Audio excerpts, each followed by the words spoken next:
Same Christopher. Davison again. Pinda Papitu Sarira. Why I say? Chad Davison, Puma champion. Why I say? DJ Diva, Andu Sarah, Babi T, Sim Talent. What now? Do what the drop? Ameno Ikoko, Ameno.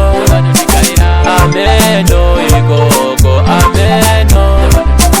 Ameno Ikoko, Ameno. Ameno Ikoko, Ameno.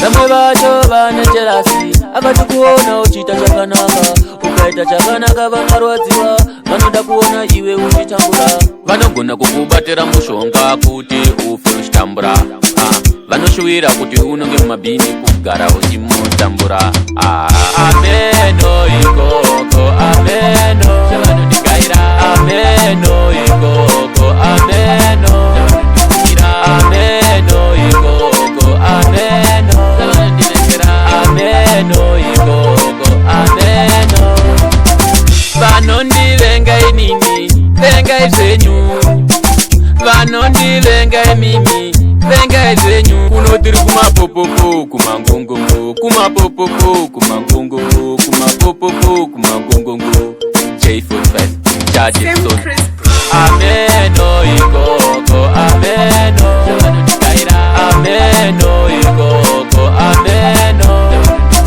ameno ikoko ameno ameno ikoko ameno namwe bacho bane jealousy akatukuona uchita chakanaka ukaita chakanaka vanorwadziwa vanoda kuona iwe uchitambura vanogona kukubatira mushonga kuti ufe uchitambura vanoshuwira kuti unonge mumabhini kugara uchimutambura ameno ikoko ameno chavanondikaira ameno ikoko ameno ameno ikoko ameno ameno ikoko ameno vanondivenga inini vengai zvenyu vanondivenga mimi vengai zvenyu kunotiri kumapopopo kumangongongo kumapopopo kumangongongo kumapopopo kumangongongo